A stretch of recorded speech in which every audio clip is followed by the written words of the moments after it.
Christianity came to create a new human. And this new human develops and grows, and inside of him, principles grow capable of success. We're going to read from Ephesians 4:17. Now, look at St. Paul. St. Paul is one of my favorite, if not my favorite.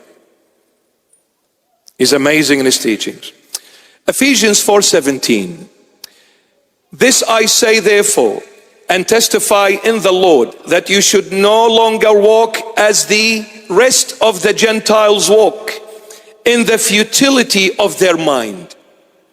I'll read it again. This I say therefore, and testify in the Lord, that you should no longer walk as the rest of the Gentiles walk, i.e. the world. Do not walk like the world does, in the futility of their mind.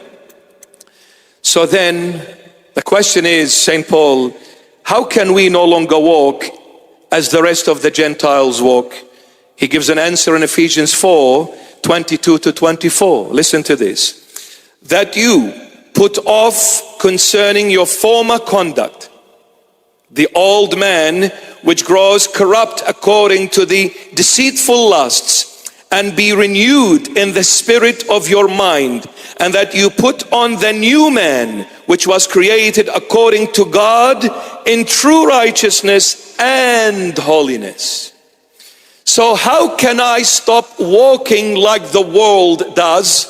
By walking away from the old man that was all corrupt and walking in deceit, and put on the new man that is created according to God, not according to you or anyone else, but to God himself. Now this new man according to God, how does he walk? In true righteousness and holiness. This new man created according to God walks in true righteousness and holiness. True righteousness, holiness, three things. Righteousness is the work of God. Holiness means not earthly. I hope you're paying attention. In the Greek language,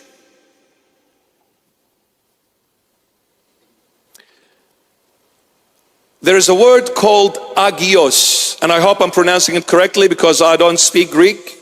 So if my pronunciation is lacking, my sincere apologies in advance.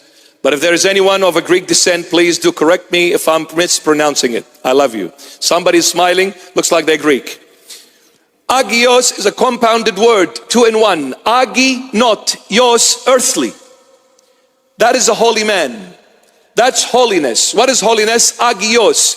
So if somebody asks you, who is holy? Holy is the one who is not earthly. Holy is not someone that you can imagine and say, oh well, a holy person is the one that does miracles, raises the dead, and does wonders in everything in life. That's not holiness. Holiness literally means not earthly, agios. Well, who is not earthly? Is the person that lives on earth but for God. I'll say it again. Who is holy? Is the person that walks on earth but lives for God. I'm here, but all of me is in heaven. Meaning, I'm on earth, but nothing earthly affects me because I'm not earthly, I'm heavenly. God sent me to represent Him on earth. My role is not to imitate earth, but to change earth into heaven.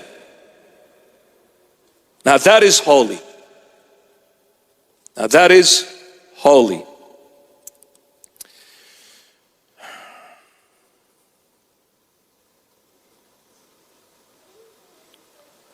The work which is holiness, not earthly, is that is the true thing which is above time. True means above time, which has come from God, the creator of time.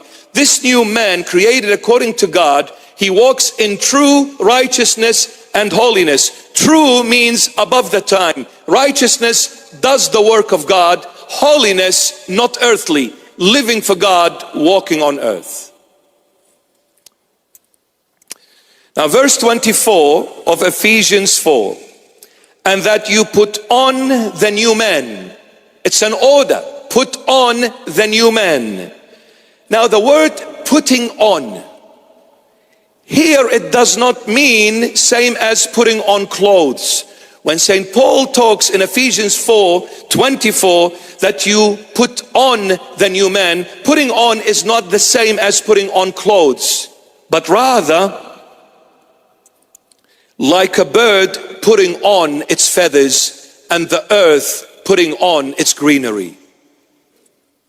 This is the meaning of putting on. Like the bird that puts on its feathers and the earth its greenery. Here we observe the following. The putting on comes from the inside, not the outside. Feathers are not glued on the bird from outside. Feathers come from inside the bird outside. This is putting on. So it's an internal action, not an external one. Put on the new man, meaning let this new man be born in you, created in you, in order to come out of you to the outside. This is putting on the new man. Being born into this new man. And that you put on the new man, meaning there is a true renewal from inside. A true renewal.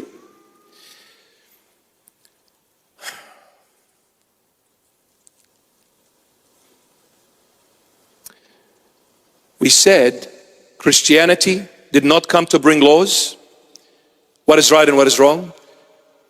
Christianity came to create a new man.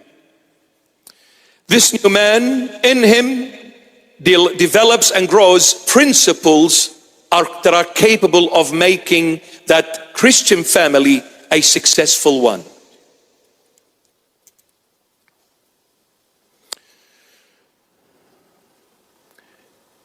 Now, why we have to be born into this new man?